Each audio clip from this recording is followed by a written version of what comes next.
They arrested her father for a crime he didn't commit. And 11-year-old Alana Carter did something nobody expected. She became his lawyer. Not pretend, not playing dress up, but actually standing in a real courtroom with evidence she'd gathered. Herself, facing down the prosecutor who'd framed him. The judge said she was too young. The media called it impossible, and the corrupt officials laughed until they realized this little black girl in her school uniform had uncovered their entire conspiracy. Because Alana's father had taught her the law through bedtime stories, and now she was about to teach them all what justice really looked like. Just before we get back to it, I'd love to know where you're watching from today and if you're enjoying these stories. Make sure you're subscribed. The morning started like any other on Maple Street. Birds chirped from the old oak trees that lined the modest neighborhood, and the smell of fresh coffee drifted from open windows. 11-year-old Alana Carter sat on her front porch, double-checking her math homework while waiting for the school bus. Her father, Darius, was inside making her lunch. Peanut butter and jelly, cut diagonally just the way she liked it. Then everything changed. 3 police cars screeched to a halt in front of their small brick house. Doors slammed. Officers in dark uniforms rushed up the walkway, their boots heavy on the concrete.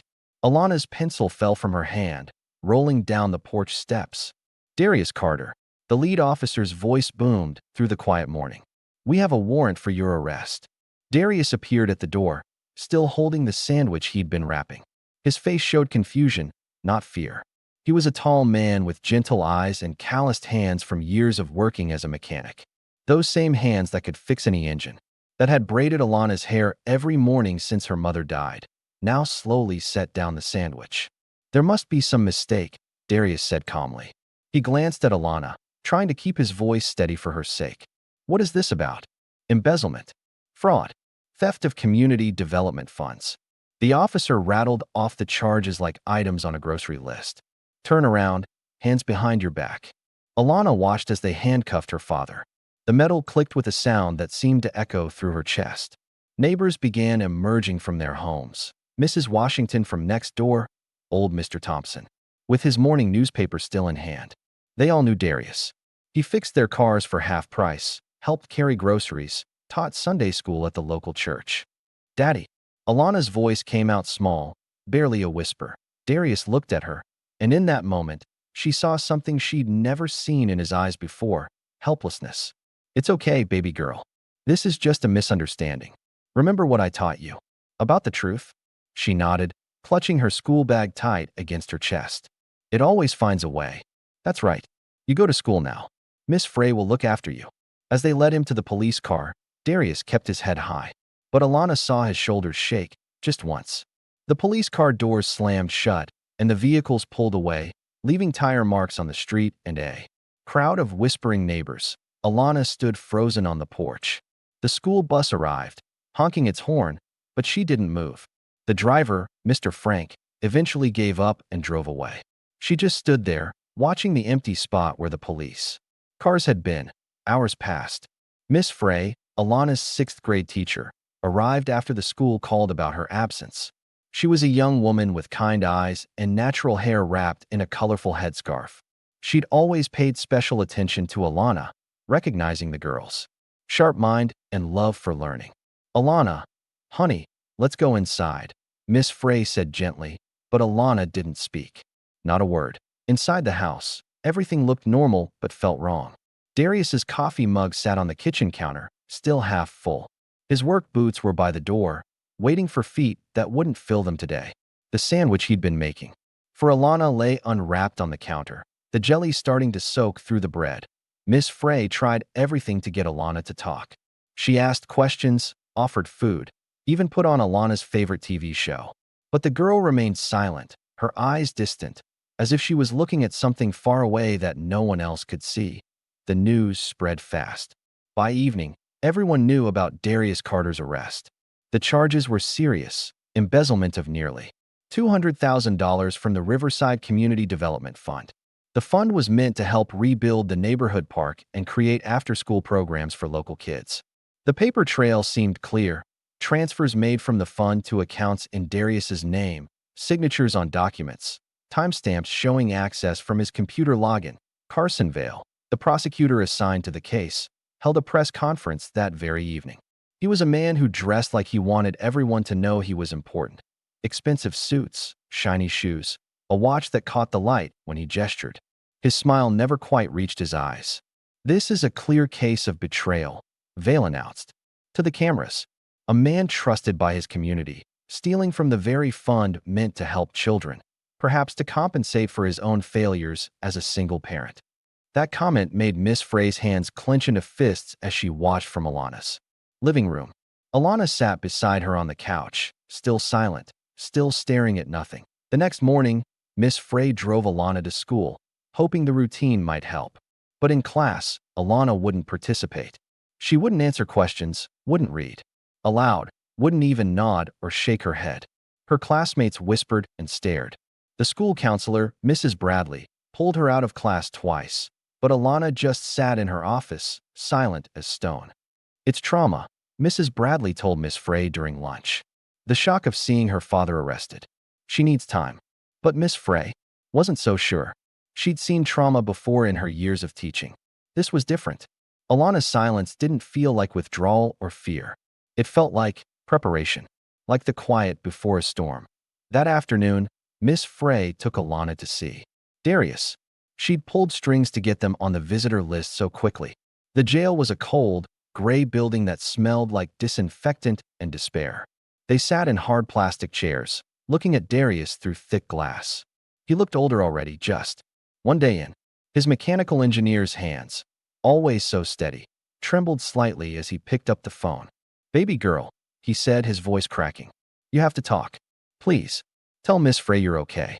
Alana picked up her side of the phone, but said nothing. Instead, she pulled out a piece of paper from her school bag. She'd written one sentence in her careful handwriting. "I will defend you." Darius read it and shook his head. "No, Alana. No, this isn't your fight." But Alana just slid the paper through the small slot at the bottom of the glass and walked away, leaving Darius calling after her. Over the next few days, Miss Frey watched Alana carefully. The girl went through the motions of normal life. Eating, sleeping, going to school, but she still wouldn't speak. At night, though, Miss Frey noticed light coming from under Alana's door. When she peeked in once, she found Alana surrounded by books. Not children's books, but thick volumes she recognized. From Darius's home office. Law books. That's when Miss Frey remembered something Darius had told her once at a parent-teacher conference. He'd been a law student years ago, before Alana's mother died. He'd been brilliant, top of his class, until a dispute with a powerful law firm over their unethical practices led to him being blackballed from the legal community. No firm would hire him. He couldn't even finish his degree. So he became a mechanic instead, using his analytical mind to solve different kinds of problems. "But I still teach her," he'd said with a sad smile.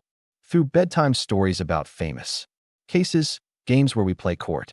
I want her to know that justice exists, even when it feels impossibly far away." A week after the arrest, there was a custody hearing. The state wanted to place Alana in foster care, arguing that with Darius in jail and no other relatives, she needed proper guardianship. Miss Frey had offered to take temporary custody, but the judge wanted to hear from Alana herself. The courtroom was smaller than the ones on TV. Wood-paneled walls, fluorescent lights that hummed slightly, and rows of uncomfortable benches. Judge Helen Rowe presided, a black woman in her 60s with silver streaks in her hair and eyes that seemed to see everything. She had a reputation for being fair but tough, someone who'd worked her way up from poverty to the bench and had no patience for games. "Young lady," Judge Rowe addressed Alana, who sat at a table with a court-appointed child advocate. "We need to discuss your living situation while your father's case is pending. Do you understand?" Alana nodded. "The state believes you should be placed in foster care for your protection. Your teacher, Miss Frey, has offered to take temporary guardianship. But I need to know what you want. Can you tell me?" For the first time in a week, Alana stood up. The courtroom seemed to hold its breath. She was small for 11, wearing her school uniform, a navy blue jumper and white shirt. Her hair was in the same braids Darius had done the morning of his arrest. Miss Frey had tried to redo them, but couldn't get them quite right. When Alana spoke, her voice was clear and steady, cutting through the silence like a bell. "I'm my dad's lawyer." The courtroom erupted. People whispered, some laughed nervously, Others looked around as if waiting for someone to explain the joke.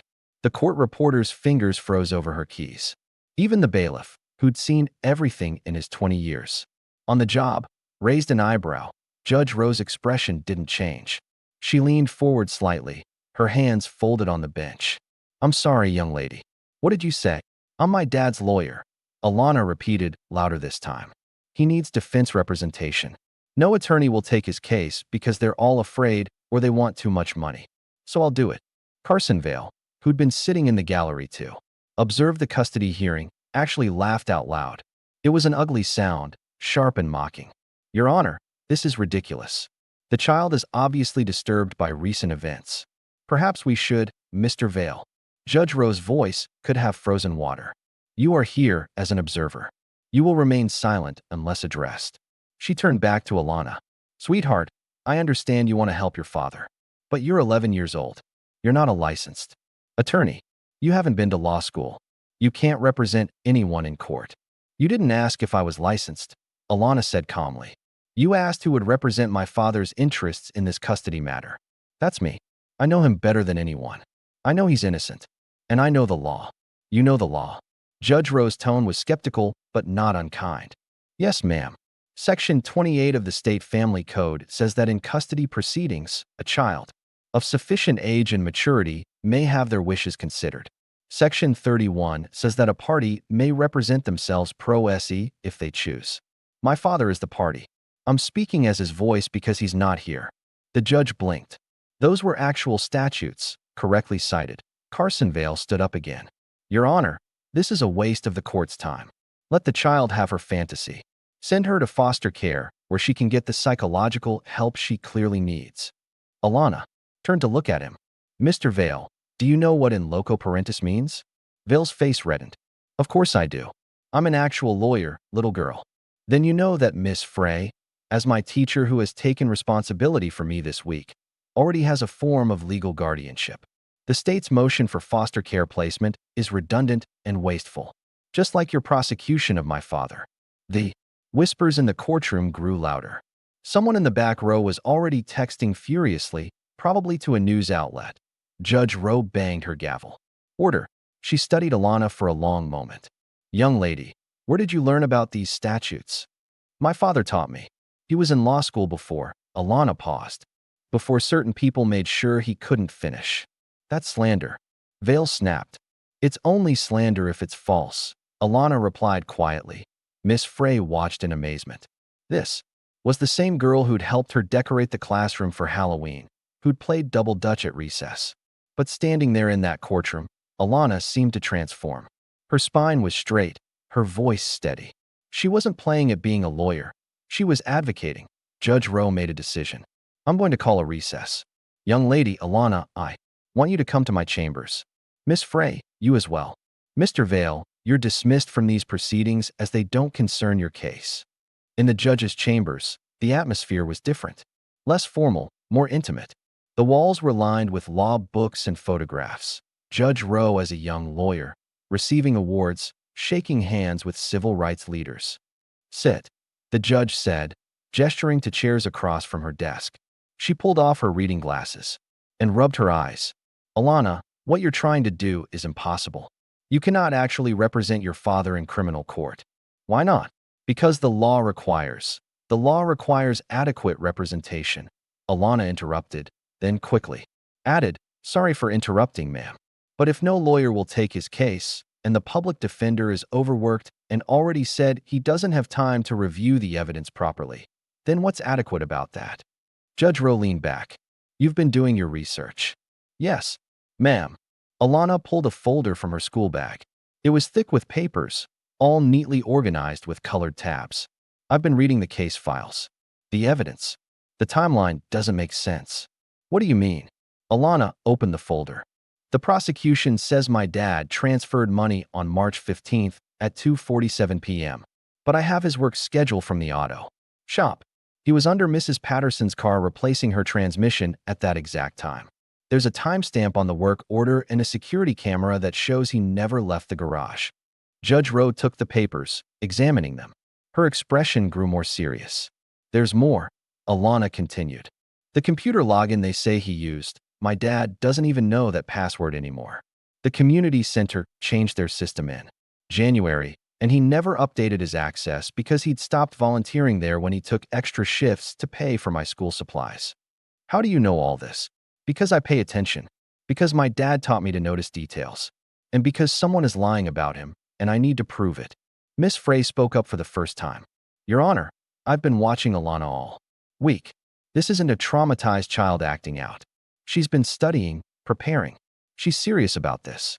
Judge Rowe was quiet for a long moment. Then she made another unexpected decision. I'm not saying you can be his lawyer, Alana. That's not possible. But I am interested in what you found. I'm going to do something unusual. I'm going to allow you to present your information to me in a preliminary hearing.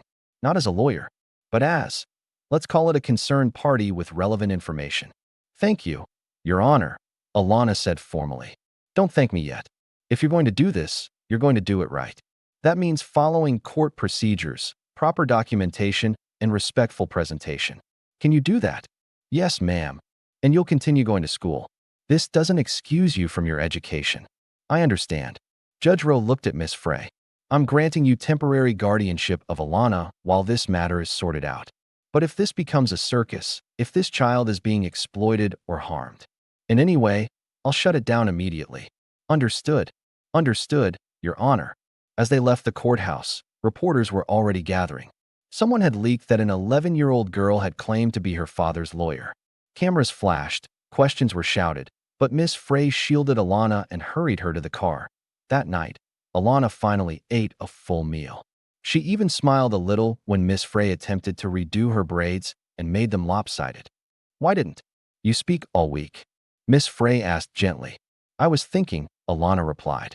Daddy always said, when you don't know what to say, don't say anything. Listen, learn, then speak with purpose. And you have a purpose now. Yes, to prove he's innocent. The next day at school was strange. Some kids treated Alana like a celebrity, others whispered that she was crazy. But Alana focused on her work, earning perfect scores as always, then spending lunch in the library with law books Miss Frey had borrowed from the public library. The preliminary hearing was set for the following Monday.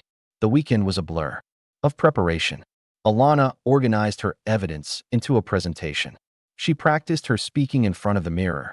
Miss Frey helped her pick out appropriate clothes. A simple navy dress that made her look serious, but still her age. Sunday night.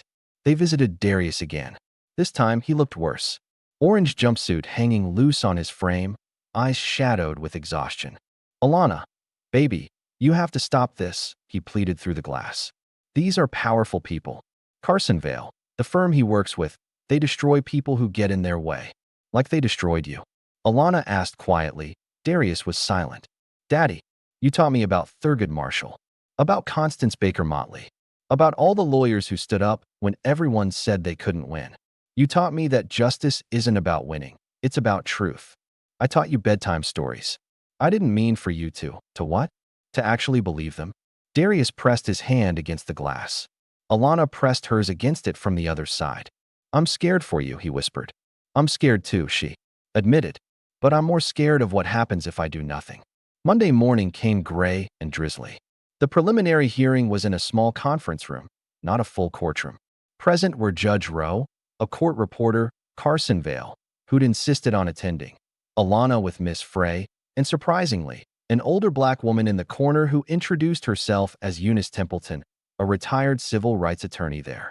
To observe. Let's be clear, Judge Rowe began. This is not a trial. This is simply a hearing to determine if there's merit to reviewing the evidence in the case against Mr. Carter. Alana, you may present your information. Alana stood. Her hands shook slightly, but her voice was clear. Your Honor, the case against my father is built on 3 pieces of evidence: computer logins, bank transfers, and witness testimony from a city accountant. I'd like to address each one. She pulled out her first document. The computer logins show access from my father's account on 5 separate dates. But on 3 of those dates, I can prove my father was elsewhere.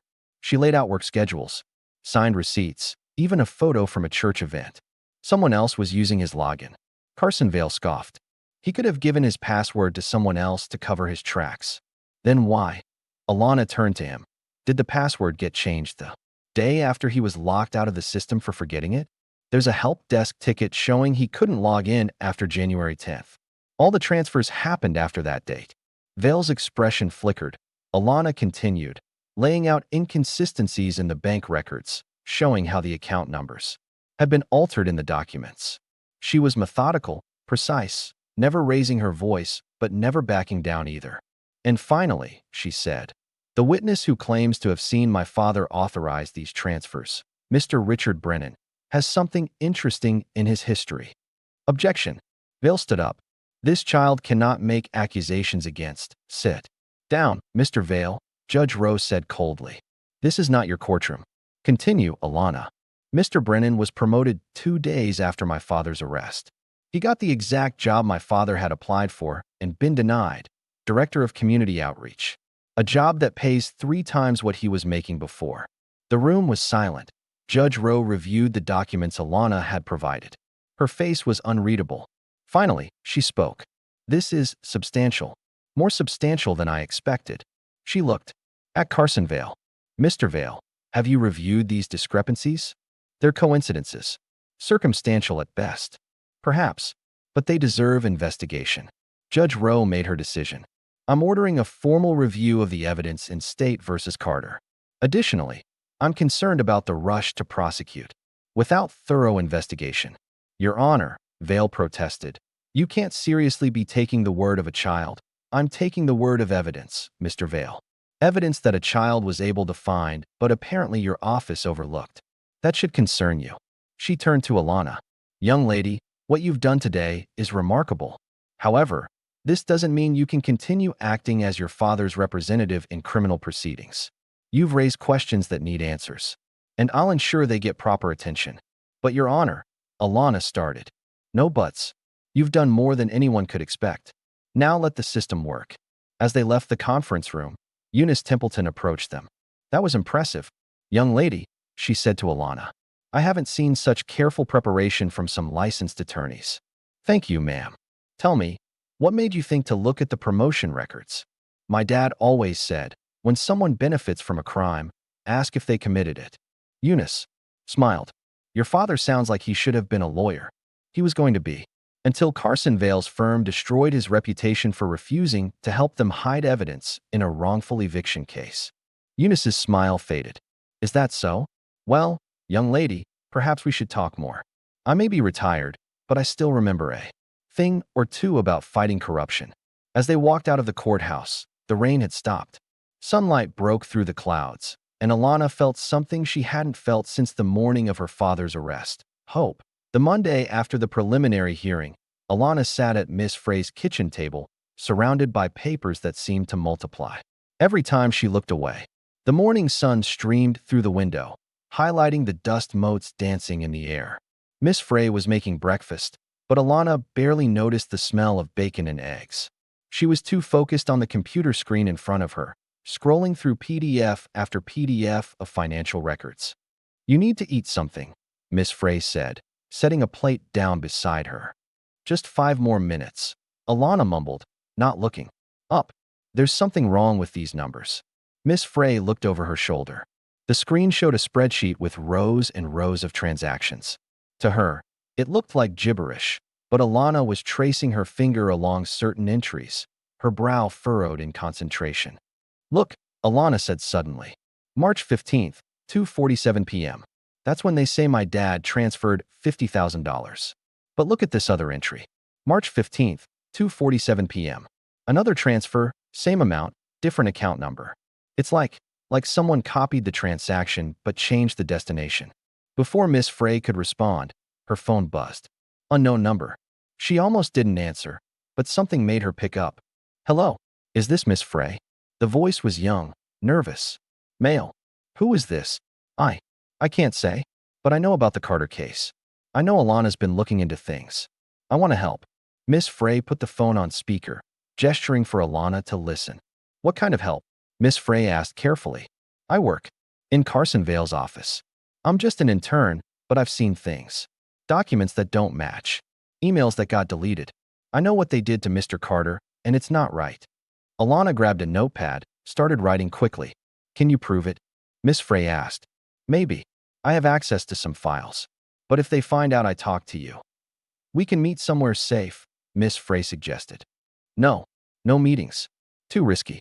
I'll send what I can to your email. Use a secure connection. And please, don't let them know it came from me. The line went dead to an hour later. An encrypted email arrived. The sender was listed as JL 1985. Inside were 3 attachments. Alana opened them carefully, Miss Frey, reading over her shoulder. The first was an email thread between Carson Vale and someone named Richardson. Vale had written, "The Carter problem needs to be resolved before he digs any deeper. Make sure the transfers align with our timeline."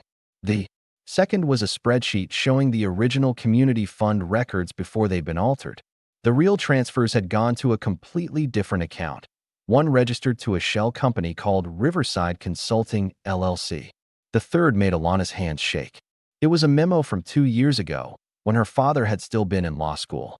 It detailed how Darius Carter had discovered Vale's firm was helping a landlord illegally evict tenants, including an elderly woman who'd later died from exposure. Darius had tried to report it. The memo outlined their plan to destroy his credibility and ensure he never practiced law. "They've been planning this for years," Alana whispered.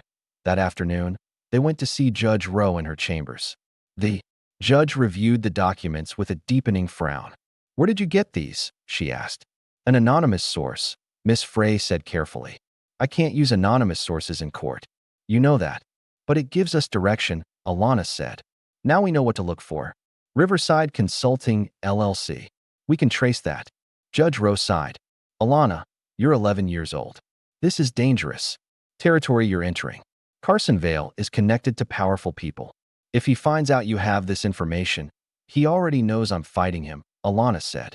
"Backing down now won't make me safer." That evening, Eunice Templeton came to Miss Frey's house. The retired attorney moved slowly, but her mind was sharp as ever. She reviewed everything Alana had found, occasionally making approving noises. "You've got good instincts, child," she said. "But instincts aren't enough. We need concrete evidence. Something that can't be dismissed or explained away." "How do we get that?" "By being smarter than they are. And by understanding that corruption always leaves a trail. Always." Eunice pulled out her own laptop, her aged fingers moving surprisingly fast across the keyboard. "Riverside Consulting, LLC. Let's see who owns you." After an hour of searching through public records, they found it. Riverside Consulting was owned by another company, which was owned by another, like Russian nesting dolls. But at the center was a name, Patricia Vale. "Carson Vale's wife," Eunice said grimly. "They were stealing the money themselves and framing your father for it." Alana felt sick. "All this destroying my dad's life, just for money. Money and power, child. The two things that make good people do evil things." The next day at school, Alana could barely concentrate. During lunch, she sat alone in the library, still researching. That's when she noticed someone watching her, a man in a janitor's uniform she'd never seen before. He was mopping the same spot over and over, his eyes on her. When she got up to leave, he followed. In the empty hallway, he spoke quietly. "You're the Carter girl." Alana tensed, ready to run. "I'm not here to hurt you," he said quickly. "I work nights at the municipal building. I was there the night those transfers were made. I saw someone in your father's office, but it wasn't your father." "Who was it?" "A young man. Thin, nervous looking. He had a key and knew the passwords. He was there for hours, working on the computer. Would you testify to that?" The janitor looked scared. "I got a family. I can't lose this job." "My father has a family too," Alana said quietly. "Me?" The janitor was quiet for a long moment. Then, maybe if I didn't have to give my name. If I could just tell what I saw without them knowing who I am. I'll ask the judge." That afternoon brought bad news. Darius had been threatened in jail. Someone had slipped a note under his cell door. "Your daughter needs to stop playing detective, or you both might have accidents." Miss Frey wanted to pull Alana out of everything immediately, but Alana refused. "If we stop now, they win. And Daddy stays in jail forever. Your safety is more important than no." Alana's voice cracked. "Nothing is more important than the truth. That's what Daddy taught me. That's what he believed when he stood up to them 2 years ago.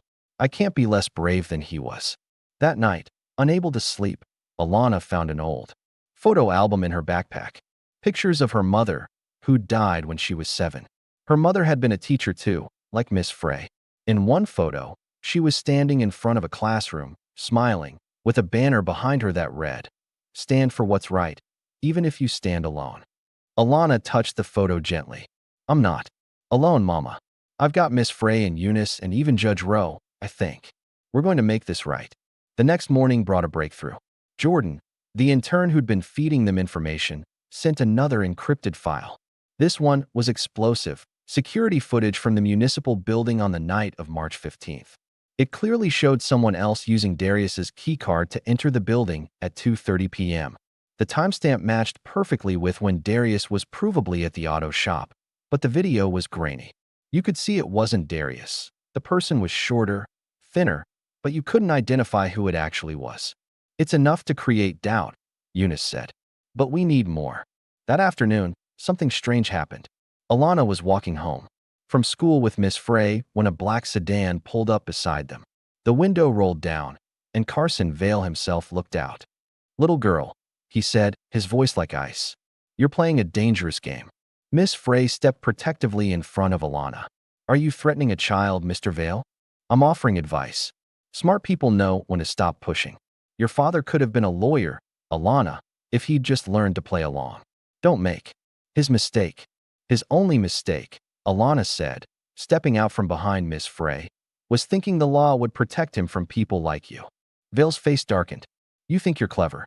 But cleverness won't protect you from reality. Your father is going to prison. You're going to foster care. And there's nothing a little girl playing dress-up lawyer can do about it." "We'll see," Alana said quietly. Vale's car drove off, leaving them standing on the sidewalk. "We need to tell Judge Rowe about that," Miss Frey said, shaking. "No," Alana said. "He didn't technically threaten us. He's too smart for that. But he's also scared. He wouldn't have come himself if he wasn't." That evening, they received news that changed everything. Jordan, the intern, had been discovered. He'd been fired immediately and his key card deactivated. But before security escorted him out, he'd managed to grab one more piece of evidence, a recording from Vale's office.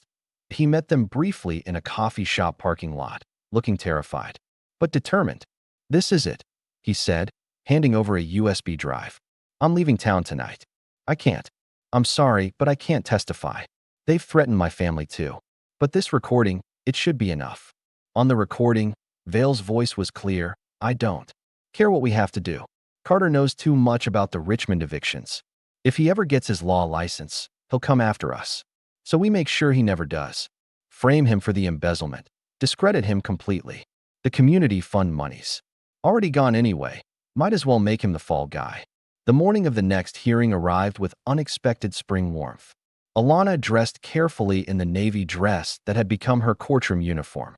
Miss Frey braided her hair extra tight, the way her father used to do it before important days. "You ready for this?" Miss Frey asked. "No," Alana admitted. "But Daddy always said courage isn't about not being scared. It's about doing what's right despite being scared." The courtroom was packed. Word had spread about the 11-year-old girl challenging the system, and reporters filled the back rows. Judge Rowe had tried to close the proceedings to media, but Vale had insisted on transparency, thinking public pressure would shut Alana down. He'd miscalculated. Judge Rowe entered, and everyone rose. When she sat, her eyes found Alana immediately. "We're here to review new evidence in the matter of State versus Darius Carter. I understand there have been significant developments." Eunice Templeton stood. She'd officially joined the proceedings as an advisor, not representing anyone but present to ensure proper procedures were followed. "Your Honor, we'd like to present evidence that fundamentally undermines the prosecution's case." Objection. Vale was on his feet immediately. "This child and her helpers have no standing to present evidence." "Mr. Vale," Judge Rowe's voice was sharp. "Need I remind you that I ordered this review? I'll decide what evidence to consider. Miss Carter, please proceed." Alana stood, her hand steady as she held the USB drive. "Your Honor, we have a recording that proves Mr. Vale knowingly framed my father." The courtroom exploded in whispers. Vale's face went white, then red. "That's inadmissible. Illegally obtained. This is—" "Mr. Vale, sit down before I hold you in contempt." Judge Rowe accepted the USB drive, but before she could play it, Vale played his last card. Your Honor, I've just received word that the witness, Jordan Lee, who allegedly provided this evidence, has fled the state. Without him to authenticate this recording, it's meaningless hearsay. Alana felt her heart sink. Without Jordan to testify where the recording came from, it might not be enough. But then the courtroom doors opened. An elderly black woman walked in, moving slowly but purposefully. She wore a simple dress and carried a worn handbag. Your Honor, she said, her voice clear despite her age. My name is Dorothy Richmond. I'm here to testify about what Carson Vale did to me and my family 2 years ago, and how Darius Carter tried to help us. Vale jumped up. This witness wasn't on any list. This is ambush tactics. Sit down, Mr. Vale, Judge Rowe commanded. Mrs. Richmond, please approach. Dorothy Richmond told her story simply but powerfully. How Vale's firm had helped her landlord evict her and 40 other elderly residents illegally. How Darius Carter, then a law student interning at the firm, had tried to stop it. How he'd been fired and blackballed for it. How she'd lost her home and her husband had died from the stress. That young man. She pointed at Darius, who sat shackled at the defendant's table, tears streaming down his face. He lost everything, trying to help us. And now they're trying to take even more from him. This is ancient history, Vale protested. It has nothing to do with the current charges. It establishes pattern and motive, Eunice said calmly. Mr. Vale had reason to frame Mr. Carter, to prevent him from ever exposing what really happened with the Richmond evictions. Judge Rowe played the recording. Vale's voice filled the courtroom, damning and clear. The reporters scribbled furiously. Someone in the gallery gasped. When it finished, the courtroom was silent. Mr. Vale, Judge Rowe said slowly, do you have any explanation for this recording? It's fake. Doctored. This child and her conspirators. Enough. Judge Rowe's voice cut through his protests. I'm ordering an immediate investigation into prosecutorial misconduct. Additionally, I'm reviewing all evidence in the Carter case. For tampering. She turned to Alana. Young lady, what you've done here is extraordinary. You've exposed what appears to be serious corruption. However, I need you to understand that this is now beyond what you can handle. Professional investigators need to take over. But Your Honor, no buts, Alana. You've done more than anyone could have expected. You've quite possibly saved your father. But the people involved in this are dangerous. I need you to step back now. But Alana wasn't done. Your Honor, there's one more thing. The janitor from the municipal building. He's willing to testify if he can do it anonymously. He saw who really made those transfers. Judge Rowe considered this. Bring him forward. The janitor, Mr. Franklin, testified from behind a screen to protect his identity. He described seeing Vale's assistant, not Darius, in the office that night. His testimony, combined with the security footage and the timestamp discrepancies, painted a clear picture. Darius Carter had been framed. Vale tried one last desperate move. Your Honor, even if there are questions about the evidence, this child has been coached. She's been manipulated by adults with an agenda. The court can't seriously base any decisions on the actions of an 11-year-old. Alana stood up. May I respond, Your Honor? Judge Rowe nodded. Mr. Vale says I've been coached. Maybe I have. My father coached me my whole life. To stand up for truth, to fight for justice, to never back down when someone's being hurt. If that's wrong, then I don't want to be right. She turned to face Vale directly. You took everything from my father because he wouldn't help you hurt people. You tried to take him from me. But you forgot something important. You taught me exactly how corrupt the system can be. And you taught me that sometimes the only way to fight it is to use the system itself. The courtroom was dead silent. Judge Rowe spoke slowly, carefully. Based on the evidence presented, I'm dismissing all charges against Darius Carter, effective immediately. The courtroom erupted. Reporters rushed for the doors to file their stories. People in the gallery applauded.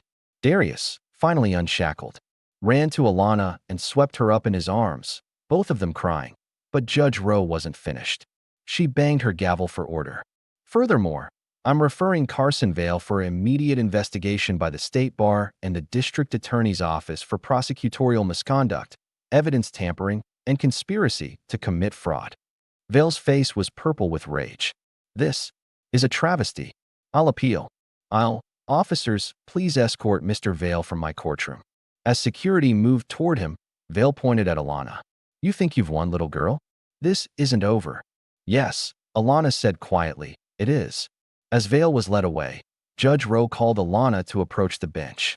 She leaned down, speaking quietly, so only Alana could hear. What you did was remarkable, young lady. Dangerous and probably foolish, but remarkable. Have you thought about what you want to be when you grow up?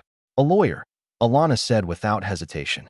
A real one, licensed in everything. Judge Rowe smiled, a rare sight in her courtroom. I think you'll be a fine one.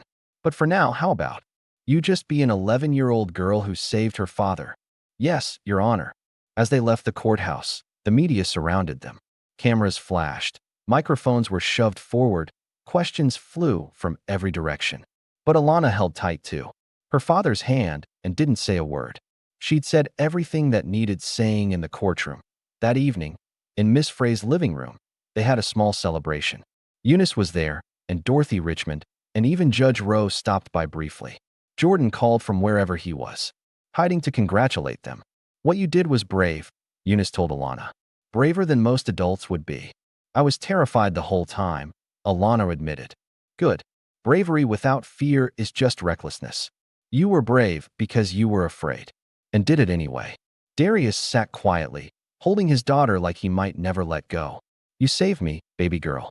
I should have been protecting you. But you saved me. We saved each other, Daddy. That's what family does. Later, as the guests left and the house grew quiet, Alana sat on the porch with her father, looking at the stars. What happens now? She asked.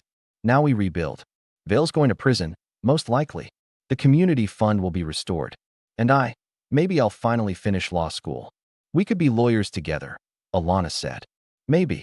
But first, you need to finish 6th grade.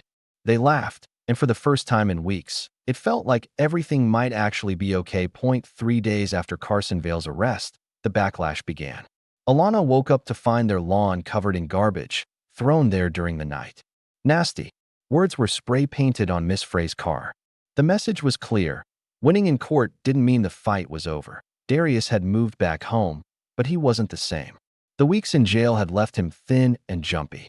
He startled at sudden noises and checked the locks multiple times before bed.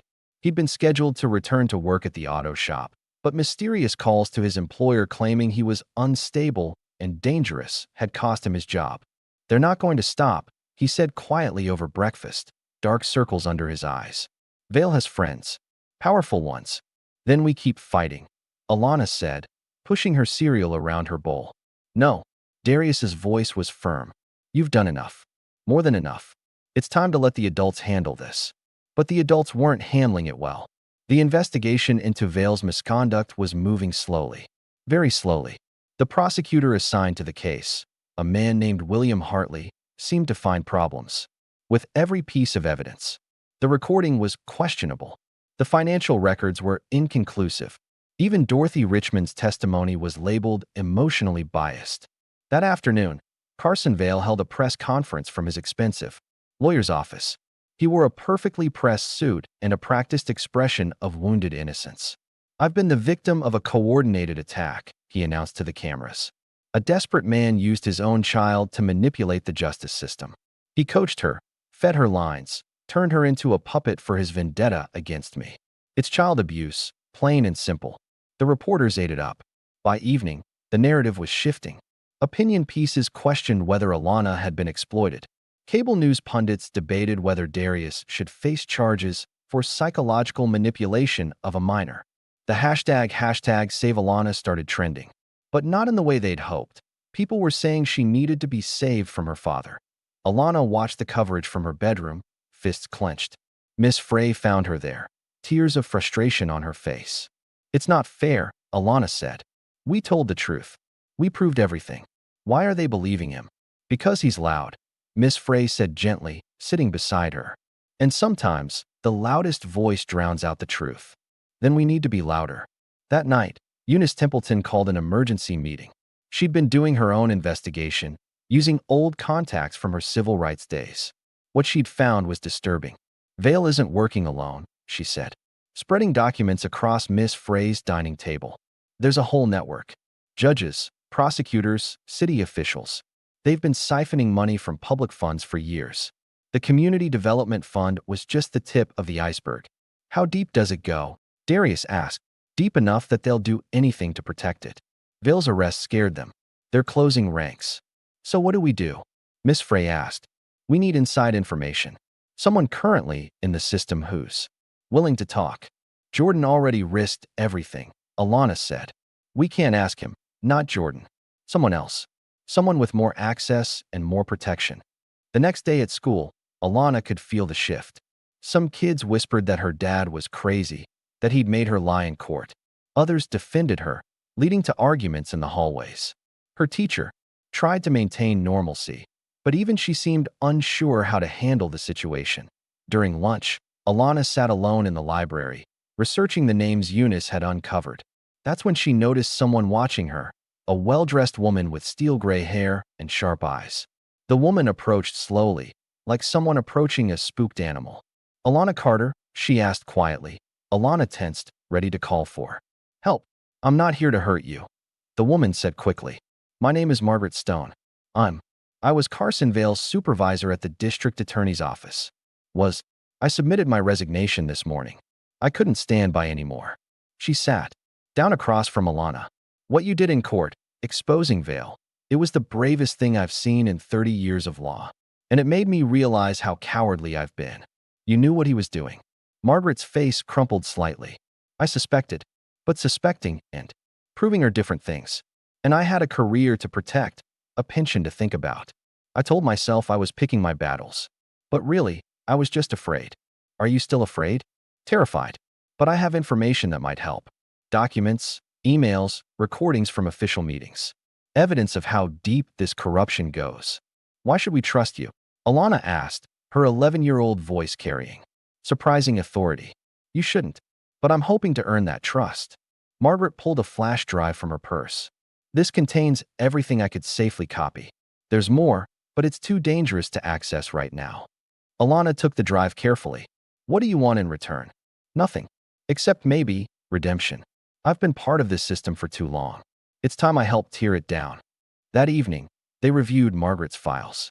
The corruption was staggering. Millions of dollars diverted from schools, hospitals, community programs, all flowing into private accounts belonging to a group that called themselves the Network. This is huge, Eunice breathed.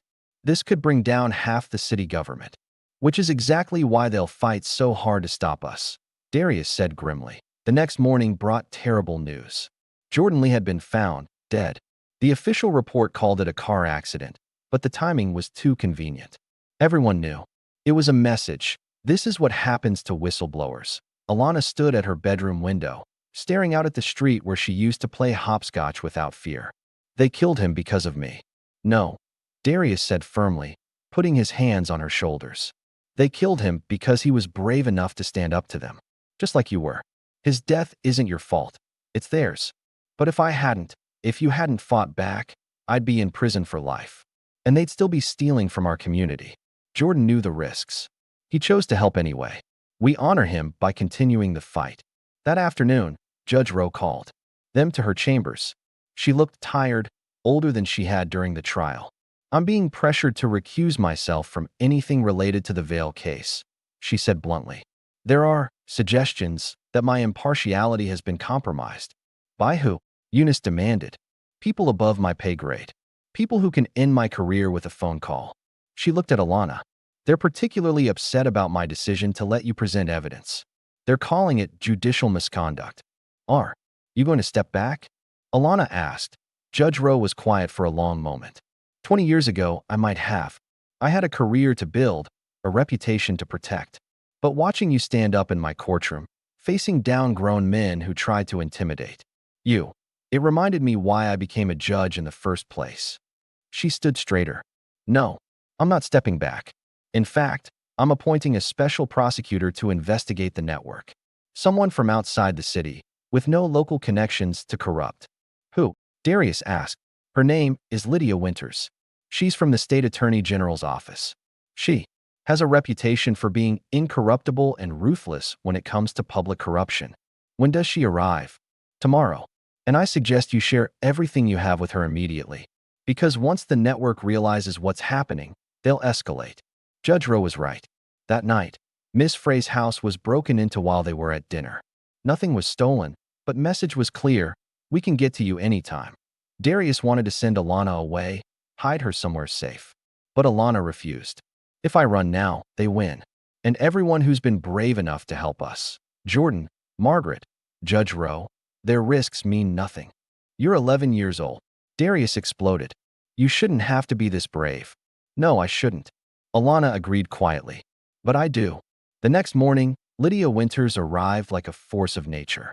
She was a tall black woman with natural hair and eyes that seemed to see through people. She set up office in a secure federal building and immediately began issuing subpoenas. I've reviewed your evidence, she told Alana and Eunice. It's solid, but we need more. We need someone currently inside the network to flip. Margaret Stone already. Margaret was middle management. We need someone higher. Someone who knows where all the bodies are buried. That afternoon, an unexpected ally emerged. Carson Vale's assistant, the same one who'd been identified making the fraudulent transfers, contacted them through his lawyer. His name was Timothy Marsh, and he wanted to make a deal. My client has information about the network's operations, the lawyer said. In exchange for immunity, he's willing to testify. Immunity, Alana said incredulously. He helped frame my father. He was coerced, the lawyer insisted. Vale threatened his family. My client has recordings, documents, proof of the entire conspiracy. Lydia Winters considered this. We'll need to verify his information first. Timothy Marsh looked terrified when they brought him in. He was younger than Alana had expected, maybe 25, with nervous eyes and shaking hands. Vale recruited me straight out of college, he explained. At first, it seemed like normal prosecutor work. But then he started asking me to do things, alter documents, backdate files. When I resisted, he showed me pictures of my little sister at her school. The message was clear. So you framed an innocent man, Darius said coldly. I'm not proud of it, but I kept records of everything, hoping someday I could make it right. Timothy pulled out a laptop. Every email, every altered document, every secret meeting. It's all here. The information Timothy provided was explosive. The network consisted of 12 key members, including 2 judges, 3 prosecutors, the city comptroller, and several major business owners. They'd been operating for over a decade, stealing millions from public funds meant for schools, hospitals, and community development. But even with this evidence, Lydia Winters faced obstacles. When she tried to get warrants, judges suddenly became unavailable. When she scheduled grand jury hearings, witnesses received threats. The system was protecting itself. Meanwhile, the smear campaign against Alana intensified. A viral video claimed to show her coaching sessions with her father. Actually, just footage of them doing homework together, edited to look sinister. Social media exploded with hashtags like #BrainwashChild and #SaveAlanaFromDarius, child. Protective services showed up at their door again, this time with an emergency removal order. We've received multiple reports of psychological abuse, the caseworker said, looking genuinely apologetic. I need to take Alana for evaluation. Over my dead body, Miss Frey said, stepping in front of Alana. Ma'am, if you interfere, I'll have to call the police. Then call them, Eunice said, appearing with a court injunction. Judge Rowe anticipated this. Alana stays where she is. The caseworker read the injunction, frustrated. This is only temporary. We'll be back. That night, Alana couldn't sleep. She sat at her window, watching the street, when she saw movement. A van parked across from their house. Men in dark clothes getting out. She ran to wake her father. Someone's outside, she whispered. Darius looked out, then immediately called 911. But the men weren't doing anything illegal, just standing there, watching. The message was clear. We know where you are. The police came, but said they couldn't do anything about people standing on a public street. After they left, the men remained for another hour before finally driving away. We can't live like this, Darius said, exhausted. It's almost over, Alana said. I can feel it. They're getting desperate. She was right. The next day, the network made a critical mistake. In their panic, someone tried to destroy evidence at City Hall, starting a fire in the records room. But the security cameras caught them. It was the city comptroller himself, Robert Blackwood. Lydia Winters had him arrested within hours. Faced with arson charges on top of corruption, Blackwood broke. He agreed to testify against the entire network in exchange for a reduced sentence. The dominoes began to fall. Armed with Blackwood's testimony and Timothy's evidence, federal agents conducted simultaneous raids across the city. By noon, 8 members of the network were in custody, but Carson Vale remained free on bail, and he wasn't going down quietly. That afternoon, he appeared on national news, playing the victim to perfection. "This is a witch hunt orchestrated by a disturbed child and her enabling father," he declared. "They've manipulated the system, destroyed innocent lives, all for revenge." Over imagined slights. The interviewer, clearly sympathetic to Vale, nodded along. "What about the evidence against you?" "Fabricated, doctored, created by people with an agenda." "That recording?" "Voice synthesis technology." "The documents?" "Forgeries." "This little girl, and I say this with sympathy, because she's clearly been traumatized, has been turned into a weapon by adults who should know better." Alana watched from her living room, fury building in her chest. "I want to respond," she said. "Absolutely not," Darius said. "We're not putting you on TV to be attacked by Dad. Please. People need to hear the truth from me. Not from lawyers or judges or prosecutors. From me." It was Miss Frey who surprised everyone. "I think she should do it." Everyone turned to stare at her. "Look, they're controlling the narrative because Alana hasn't spoken publicly since the trial. People are filling that silence with their own assumptions. Maybe it's time for her voice to be heard." After much debate, they agreed to one interview with a respected journalist known for fairness. The interview was scheduled for the next morning to be conducted at Miss Frey's house with Darius and Eunice present. That night, Alana prepared carefully, practicing her words, trying to strike the balance between the child she was and the fighter she'd had to become. But the network had one more card to play. At 3 a.m., Alana woke to her father shouting. She ran downstairs to find him on the phone, his face ashen. "What's wrong?" she asked. He hung up slowly. "That was the hospital. Miss Frey was in a car accident on her way home from the grocery store. Someone ran her off the road. They rushed to the hospital. Miss Frey was conscious but badly hurt. Broken ribs, a concussion, cuts and bruises everywhere. I'm okay," she whispered when she saw Alana's terrified face. "Takes more than that to stop a teacher." But Alana knew this was a message.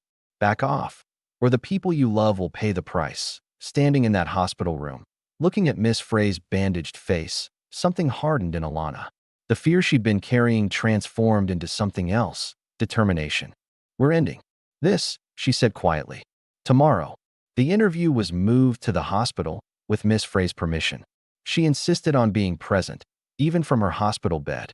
The journalist, Patricia Coleman, was a veteran reporter who'd covered corruption for decades. "Alana," she began gently, "many people are saying you've been coached, manipulated. How do you respond to that?" Alana looked directly at the camera. "My father taught me about justice through bedtime stories. He taught me to stand up for what's right. If that's manipulation, then yes, I've been manipulated my whole life. But Carson Vale and his friends? They manipulated our entire city. They stole money meant for schools, for hospitals, for programs to help kids like me. They put my father in jail for trying to stop them. And when I exposed them, they tried to destroy us. My teacher is in this hospital bed because of them. An innocent man named Jordan Lee is dead because of them. So you tell me, who are the real manipulators?" Those are serious accusations. They're not accusations. They're facts. We have the evidence. Federal agents have the evidence. The only reason Carson Vale is on TV playing victim is because he has money and connections. But the truth doesn't care about money. And I'm going to keep telling the truth until everyone hears it. Patricia Coleman leaned forward. "Are you afraid?" "Every day. But my mom, before she died, she used to say something. Fear is just wisdom wearing a disguise. I'm afraid because I'm smart enough to know these are dangerous people. But I'm also brave enough to know that someone has to stop them. And sometimes, that someone is an 11-year-old girl who refuses to let them win." The interview went viral within hours. Not the edited clips Vale's supporters tried to spread, but the full interview. People saw Alana for what she was, not a manipulated child, but a brave young girl fighting a system that had failed her community. Public opinion shifted decisively. Protests erupted outside the courthouse demanding justice. The hashtag changed. From hashtag Save Alana to hashtag Stand With Alana. 2 days later, Carson Vale was arrested on additional charges including conspiracy, witness intimidation, and connection to Jordan Lee's death.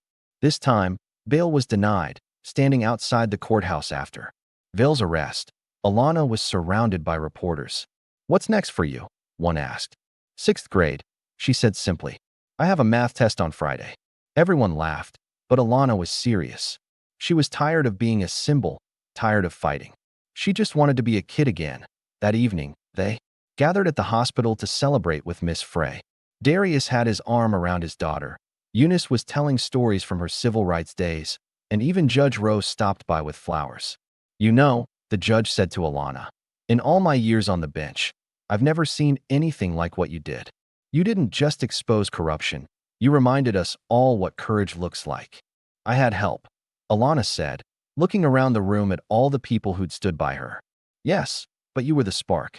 Without you, none of this would have happened." Later, as they were leaving the hospital, Margaret Stone approached them. She'd been instrumental in the final phase of the investigation, providing crucial evidence that connected the network to crimes going back years. "I wanted to thank you," she said to Alana. "You gave me the courage to finally do the right thing." "Everyone keeps thanking me," Alana said, "but all I did was tell the truth." "In a world full of lies," Margaret replied. "That's the most revolutionary thing you can do." As they drove home, Alana fell asleep in the back seat, finally allowing exhaustion to overtake her. Darius looked at her in the rearview mirror, his little girl who'd become a warrior, now peaceful in sleep. "She's going to change the world someday," Miss Frey said softly from her wheelchair in the van. "She already has," Darius replied. The morning of Carson Vale's trial arrived with an unseasonable cold snap. Alana stood at her bedroom window, watching frost patterns on the glass, when her phone rang. Unknown number. "Don't come to court today," a gravelly voice said. "This is your last warning." The line went dead. Alana set the phone down with steady hands and continued getting dressed. She chose her navy dress, the same one she'd worn to every hearing. Her courtroom uniform, her armor. Downstairs, Darius was making breakfast, trying to pretend this was a normal day. But his hands shook as he poured orange juice. "You got a call too?" Alana asked. He nodded. "3 of them. Are we still going? Try and stop us." They'd arranged for federal marshals to escort them after the threats escalated. 2 black SUVs pulled up at exactly 8 a.m. The marshals were professional but kind, one of them giving Alana a small smile. "Don't worry," she said. "We've got you." The courthouse was surrounded by media and protesters. Signs reading "Justice for Jordan" and "Stand with Alana" filled the air. As their vehicle pulled up, the crowd erupted in cheers. But Alana's eyes were drawn to a different vehicle, a black sedan parked across the street. Through the tinted windows, she could see shadows watching. Even now, even with federal protection, the network was making its presence known. Inside the courthouse, the security was unprecedented. Metal detectors, federal agents, and a sense of electricity in the air. This wasn't just about Carson Vale anymore. This was about an entire system on trial. The courtroom was packed. Lydia Winters stood at the prosecution table, her presence commanding. Vale sat with his team of expensive lawyers, still wearing that practiced expression of wounded innocence. Judge Helen Rowe entered, and everyone rose. But there was something different about her today. She moved slower, and Alana noticed a federal marshal stationed directly behind the bench. "Before we begin," Judge Rowe announced, "I want to address something. This morning, I received what can only be described as threats against myself and my family. Let me be crystal clear. This court will not be intimidated. Justice will be served, regardless of the consequences." The trial began with Lydia Winters laying out the case methodically. Financial records, forged documents, testimony from Timothy Marsh and Robert Blackwood. The evidence was overwhelming, but Vale's lawyers were good. They challenged everything, created doubt where there was none, painted their client as a dedicated public servant being railroaded by conspiracy theorists. Then came the moment everyone was waiting for. Lydia Winters called her next witness. The prosecution calls Alana Carter. The courtroom held its breath as Alana walked to the witness stand. She was small in the big chair, her feet not quite touching the ground. But her voice was clear as she took the oath. Alana, Lydia began gently. Can you tell us what happened when your father was arrested? For the next hour, Alana told her story, not just the facts, but the feelings, the fear of losing her father, the frustration of knowing he was innocent but having no power to help, the decision to fight back despite being just 11 years old. The Vale's lead attorney, a man named Harrison Crawford, stood for cross-examination. He was known for being ruthless, for breaking witnesses. He approached Alana with a grandfather's smile that didn't reach his eyes.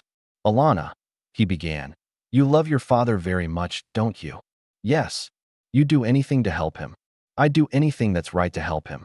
Even lie? Objection. Lydia Winters was on her feet. Sustained, Judge Rowe said sharply. Mr. Crawford, you will not badger this witness. Crawford changed tactics. You've been through a lot of law books for someone your age. Did your father tell you what to say today? My father taught me to tell the truth. That's what I'm doing. But you're not a lawyer, are you? You're not trained to understand complex financial documents or legal procedures. Alana straightened in her chair. I'm not a lawyer, but I can read. I can count. And I can tell when someone is lying.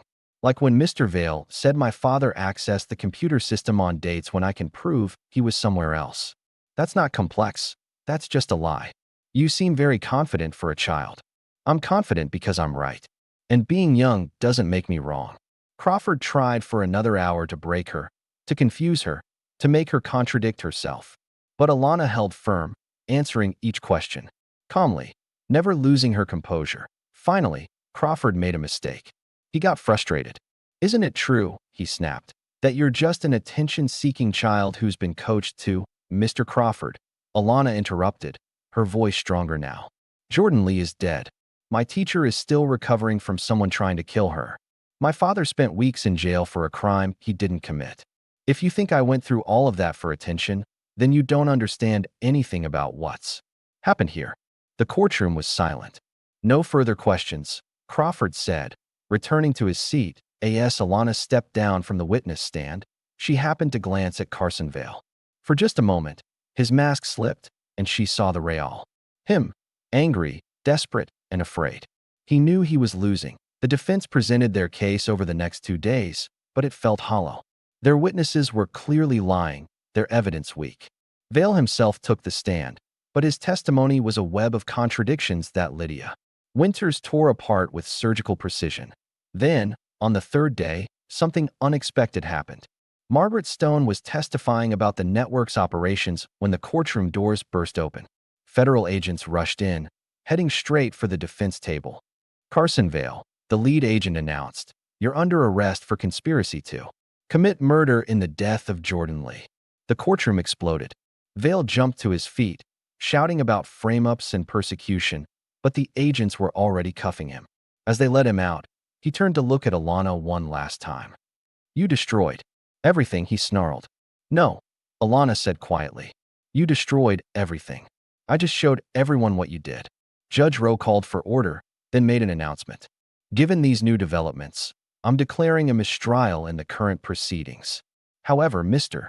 Vale will remain in federal custody pending these new charges." Outside the courthouse, Lydia Winters explained to the media that they'd found the smoking gun, Vale's personal communications ordering the hit on Jordan Lee, discovered on an encrypted phone during a raid that morning. But even as everyone celebrated, Alana felt uneasy. That black sedan was still across the street. The network might be broken, but it wasn't completely destroyed. That night, she was proven right. She woke to the sound of breaking glass.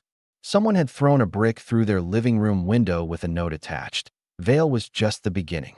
Back off or lose everything. Darius wanted to leave town immediately, but Alana refused. "We run now, they'll always own us. We have to finish this." The next morning brought surprising news. 3 more members of the network had come forward, offering to testify in exchange for deals. The organization was eating itself alive, each member trying to save themselves by selling out the others. Within a week, the full scope of the corruption was exposed. 15 years of theft, totaling over $50 million. Money that should have gone to schools, hospitals, community programs, all diverted into private accounts. The final trial, this time with Vale facing murder charges along with the corruption, was set for the following month. But Alana wouldn't be testifying again. She'd done her part. The rest was up to the adults. Or so she thought. 2 weeks before the trial, Eunice Templeton had a heart attack. She survived, but barely. In the hospital, holding Alana's hand with her frail fingers, she whispered, "They got to me. Poison. Can't prove it, but I know." That's when Alana realized the network's final play. They couldn't win in court, so they were eliminating witnesses, making sure that even if they went to prison, their enemies would pay the price. "We need to end this now," Alana told Lydia Winters. "Not just the trial. The whole network.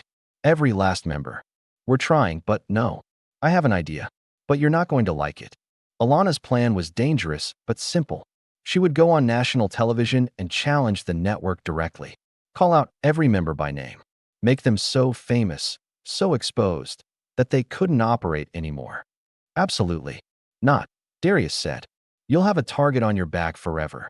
"I already do. We all do. The only way to be safe is to shine so much light on them that they have nowhere to hide." After much debate, they agreed. The interview was arranged with Patricia Coleman again, this time on primetime national television. The night of the interview, Alana sat in the studio, bright lights shining down on her. Millions of people watching. She thought of Jordan Lee, of Miss Frey in her hospital bed, of Eunice fighting for her life. "Alana," Patricia began, "you say you have something important to share with America." "Yes. The network that corrupted our city isn't unique. These same systems exist everywhere. People in power stealing from those without it. And they continue because we're afraid to speak up. Because people like Jordan Lee die for telling the truth." She looked directly into the camera. "But I'm not afraid anymore. So let me tell you their names. Every single person who was part of the network. Some are in custody. Some aren't. But they all need to be exposed." For the next 10 minutes, Alana laid out everything. Names, crimes, connections. She had memorized it all, and she delivered it with the precision of a prosecutor. When she finished, she had one more thing to say. To anyone out there facing corruption in your own community, don't give up. Yes, it's dangerous. Yes, you might lose. But if an 11-year-old girl can stand up to these people, so can you. We're stronger than when we stand together. The interview ended, and for a moment, there was silence in the studio. Then the crew began applauding. Patricia Coleman had tears in her eyes. "Young lady," she said once the cameras were off, "you just changed the world." 6 months later, Alana stood in a very different courtroom. This one was in Washington, D.C., and she wasn't there as a witness. She was there to receive an award. The Attorney General of the United States was speaking. The Courage and Justice Award has never been given to someone so young. But Alana Carter has shown more bravery than most people show in a lifetime. Alana accepted the award in her navy dress, the same one, though she'd grown enough that Miss Frey had to let down the hem. In the audience sat everyone who'd fought beside her. Darius, finally enrolled in law school to finish his degree. Miss Frey, fully recovered and back in her classroom. Judge Rowe, recently appointed to the federal bench. Eunice Templeton, frail but fierce, having survived the poisoning attempt. Carson Vale was serving life in federal prison. The network had been completely dismantled, with 43 people convicted of various crimes. The stolen money had been recovered and returned to the community. New oversight systems were in place to prevent future corruption. But for Alana, the biggest victory was smaller and quieter. After the ceremony, they returned home to find their neighborhood transformed. The community center had been rebuilt with the recovered funds. A new playground stood where an empty lot had been. And at the entrance to the playground was a plaque, the Jordan Lee Memorial Playground, in memory of a brave truth teller. Standing there, watching kids play on the swings, Alana felt the weight of the past year finally lifting. She'd been carrying it for so long. She'd forgotten what it felt like to just be a kid. "You okay, baby girl?" Darius asked, putting his hand on her shoulder. "Yeah, just thinking." "About what?" "About how quiet it is. Good quiet, not scary quiet." They stood there together, father and daughter, watching the sun set over their healing community. 3 years passed. Alana was 14 now, in high school, captain of the debate team. She was brilliant at it, though her opponents often looked terrified when they learned who she was. The girl who'd brought down the network had become something of a legend. But Alana didn't want to be a legend. She wanted to be normal. To worry about algebra tests and school dances, not corruption and court cases. Then one day, a new student arrived at school. A quiet girl named Maya, who kept to herself and barely spoke. Alana recognized something in her silence. The same weight she'd carried at 11. After school, Alana approached her. "You okay?" she asked gently. Maya looked up with tear-filled eyes. "My mom, she's in trouble. She saw something at her job. City contracts being faked. When she reported it, they fired her. Now they're threatening us." Alana felt the old fire ignite in her chest. She'd hoped this was over, that the network's destruction had ended the corruption. But evil was like a weed. You could pull it up, but if you didn't get the roots, it grew back. "Tell me everything," Alana said. Over the next few weeks, Alana helped Maya gather evidence. She taught her what to look for, how to document everything, who to trust. She introduced her to Lydia Winters, now heading a special anti-corruption unit. But more importantly, she taught Maya what her father had taught her. That truth was worth fighting for. Even when you were scared, the investigation that followed was swift and decisive. The new corruption ring was smaller, less organized than the network. They were caught and prosecuted within months. The trial, Maya testified with the same clear voice Alana had used 3 years earlier. Watching from the gallery, Alana felt proud. The fight wasn't over. It would never really be over, but now there were more fighters. After the trial, Maya found Alana outside the courthouse. "Thank you," she said simply. "You don't need to thank me. You did this yourself." "No, I mean, thank you for showing me it was possible. When I saw what you did at 11, I knew I could be brave too." That night, Alana had dinner with her extended family, because that's what they'd become. Darius, Miss Frey, Judge Rowe, Eunice, even Lydia Winters. They gathered monthly now, a tradition born from trauma but sustained by love. "So," Eunice asked with a smile, "still planning to be a lawyer?" Alana grinned. "Actually, I'm thinking about being a judge. Like Judge Rowe." "You'd be a good one," Judge Rowe said. "Fair but tough. Plus," Alana added, "I already know what it's like to face down corrupt prosecutors. That should come in handy." Everyone laughed, but there was truth in it. Alana had seen the system at its worst and fought to make it better. She understood justice not as an abstract concept, but as something worth bleeding for. The evening wound down. Darius pulled his daughter aside. "I'm proud of you," he said. "Not just for what you did back then, but for who you've become."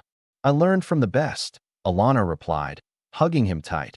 Later, alone in her room, Alana pulled out an old photo, one taken the day her father was arrested. She looked so young, so scared. She barely recognized that little girl anymore. But in a way, that girl was still there, still fighting, still refusing to let injustice win. Her phone buzzed. A text from Maya. "My mom got her job back, and they're creating new oversight because of what happened. Thank you for everything." Alana smiled and typed back, "You're welcome. Now pass it on. Find someone else who needs help standing up." Because that was the real victory. Not just defeating the network, not just the trials and convictions. It was creating a chain of courage, each person inspiring the next to stand up and speak truth to power. A few months later, Alana was invited to speak at a national conference on judicial reform. Standing at the podium, looking out at hundreds of faces, she thought about what to say. "For years ago," she began, "I was an 11-year-old girl whose father had been falsely arrested. I had no power, no voice, no legal standing. But I had something more important. I had the truth. And I had people who believed in me." She paused, seeing nods throughout the audience. "The system failed my father. It failed my community. But here's what I learned. The system is just people. And people can change. People can choose courage over comfort, truth over safety, justice over personal gain." I'm often asked if I regret what I went through. The fear, the threats, the losses. And honestly, I don't. Because it taught me that one voice, even the voice of a child, can echo loud enough to bring down corruption. But more importantly, it taught me that we're never really alone in these fights.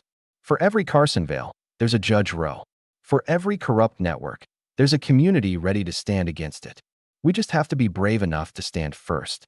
She looked out at the audience, many of them lawyers and judges, some probably fighting their own battles against corruption.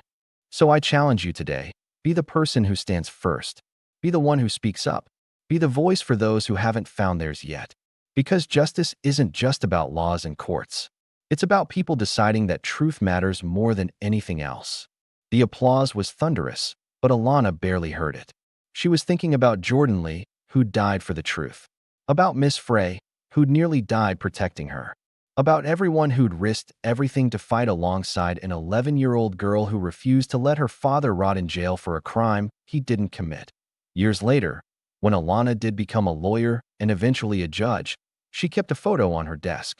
It was from that first day in court when she'd announced she was her father's lawyer. She looked so small, so young, but so determined. Whenever a young person came into her courtroom, scared and overwhelmed by the system, she remembered that feeling.